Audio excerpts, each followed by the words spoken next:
The War of the Worlds by H.G. Wells, 1898. Book 1, The Coming of the Martians. Chapter 10, In the Storm. Leatherhead is about 12 miles from Maybury Hill.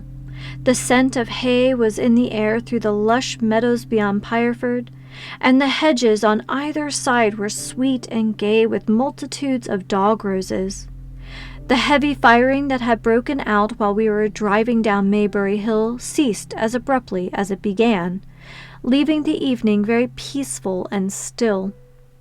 We got to Leatherhead without misadventure about 9 o'clock, and the horse had an hour's rest while I took supper with my cousins and commended my wife to their care.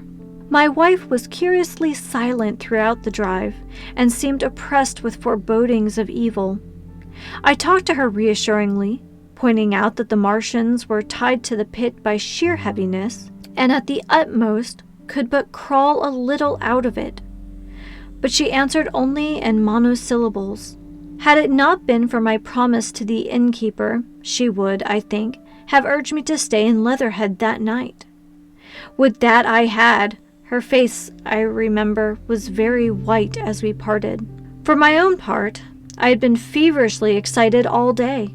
Something very like the war fever that occasionally runs through a civilized community had got into my blood and in my heart. I was not so very sorry that I had to return to Maybury that night. I was even afraid that the last fusillade I had heard might mean the extermination of our invaders from Mars. I can best express my state of mind by saying that I wanted to be in at the death. It was nearly 11 when I started to return. The night was unexpectedly dark. To me, walking out of the lighted passage of my cousin's house, it seemed indeed black, and it was hot and close as the day. Overhead the clouds were driving fast, albeit not a breath stirred in the shrubs about us. My cousin's man lit both lamps. Happily, I knew the road intimately. My wife stood in the light of the driveway and watched me until I jumped up into the dog cart. Then abruptly she turned and went in, leaving my cousins side by side wishing me good hop. I was a little depressed at first with the contagion of my wife's fears, but very soon my thoughts reverted to the Martians. At that time I was absolutely in the dark as to the course of the evening's fighting. I did not know even the circumstances that had precipitated the conflict. As I came through Occam, for that was the way I returned, and not through Send and Old Woking, I saw along the western horizon a blood-red glow, for which as I drew nearer, crept slowly up the sky. The driving clouds of the gathering thunderstorm mingled there with masses of black and red smoke. Ripley Street was deserted, and except for a lighted window or so, the village showed not a sign of life. But I narrowly escaped an accident at the corner of the road to Pireford, where a knot of people stood with their backs to me. They said nothing to me as I passed. I do not know what they knew of the things happening beyond the hill, nor do I know if the silent houses I passed on my way were sleeping securely, or deserted and empty, or harassed and watching against the terror of the night. From Ripley until I came through Pireford, I was in the valley of Wey, and the red glare was hidden from me. As I ascended the little hill beyond Pireford Church, the glare came into view again, and the trees about me shivered with the first intimation of the storm that was upon me. Then I heard midnight pealing out from Pireford Church behind me, and then came the silhouette of Maybury Hill, with its tree-tops and roofs black and sharp against the red. Even as I beheld this, a lurid green glare lit the road about me and showed the distant woods toward Addlestone. I felt a tug at the reins. I saw that the driving clouds had been pierced, as it were, by a thread of green fire, suddenly lighting their confusion and falling into the field to my left. It was the third falling star. close on its apparition and blindingly violet by contrast, danced out the first lightning of the gathering storm, and the thunder burst like a rocket overhead. The horse took the bit between his teeth and bolted. A moderate incline runs towards the foot of Maybury Hill, and down this we clattered. Once the lightning had begun, it went on in as rapid a succession of flashes I had ever seen. The thunderclaps treading on the heels of another, and with a single crackling accompaniment, sounded more like the working of a gigantic electric machine than the usual detonating reverberations. The flickering light was blinding and confusing, and a thin hail smote gustily at my face as we drove down the slope. At first I regarded little but the road before me, and then abruptly my attention was arrested by something that was moving rapidly down the opposite slope of Maybury Hill. At first I took it for the wet roof of a house, but one flash following another showed it to be in swift rolling movement. It was an elusive vision, a moment of bewildering darkness, and then, in a flash, like daylight in the red masses of the orphanage near the crest of the hill, the green tops of the pine tree, and this problematical object came out clear and sharp and bright. And this thing I saw! How can I describe it? A monstrous tripod higher than many houses, striding over the young pine trees and smashing them aside in its career. A walking engine of glistening metal, striding now across the heather, articulate ropes of steel dangling from it, and the clattering tumult of its passage mingling with the riot of the thunder. A flash, and it came out vividly, heeling over one way with 2 feet in the air, to vanish and reappear almost instantly, as it seemed, with the next flash 100 yards nearer.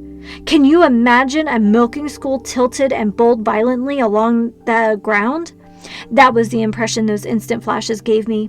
But instead of a milking stool, imagine it a great body of machinery on a tripod stand.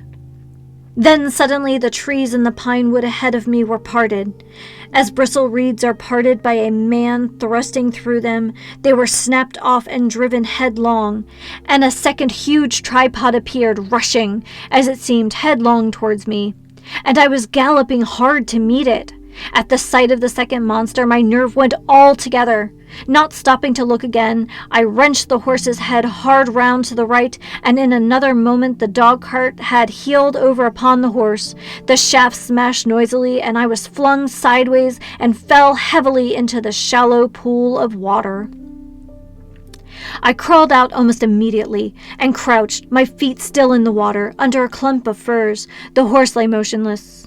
His neck was broken, poor brute, and by the lightning flashes I saw the black bulk of the overturned dog-cart, and the silhouette of the wheel still spinning slowly. In another moment the colossal mechanism went striding by me, and passed uphill towards Pireford.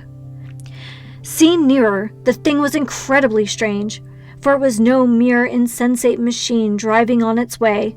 Machine it was, with a ringing metallic pace and long, flexible, glittering tentacles, one of which gripped a young pine tree, swinging and rattling about its strange body. It picked its road as it went striding along, and the brazen hood that surmounted it moved to and fro with the inevitable suggestion of a head looking about. Behind the main body was a huge mass of white metal like a gigantic fisherman's basket, and puffs of green smoke squirted out from the joints of the limbs as the monster swept by me, and in an instant it was gone. So much I saw then, all vaguely for the flickering of the lightning, in blinding highlights and dense black shadows. As it passed, it set up an exultant, deafening howl that drowned the thunder. Halloo! Halloo! And in another minute it was with its companion, half a mile away, stooping over something in the field. I have no doubt this thing in the field was the third of the 10 cylinders they had fired at us from Mars. For some minutes I lay there in the rain and darkness, watching by the intermittent light these monstrous beings of metal moving about in the distance over the hedge tops. A thin hail was now beginning, and as it came and went, their figures grew misty and then flashed into clearness again.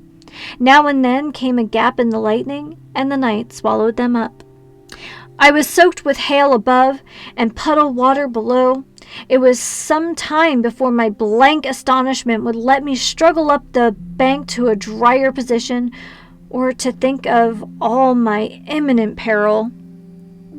Not far from me was a little one-roomed squatter's hut of wood, surrounded by a patch of potato garden.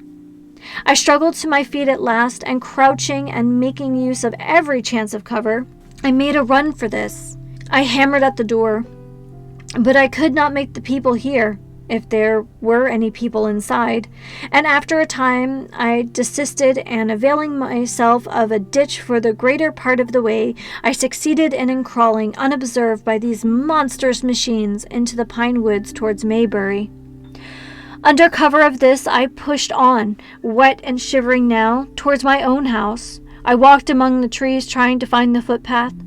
It was very dark indeed in the wood, for the lightning was now becoming infrequent, and the hail, which was pouring down in a torrent, fell in columns through the gaps in the heavy foliage.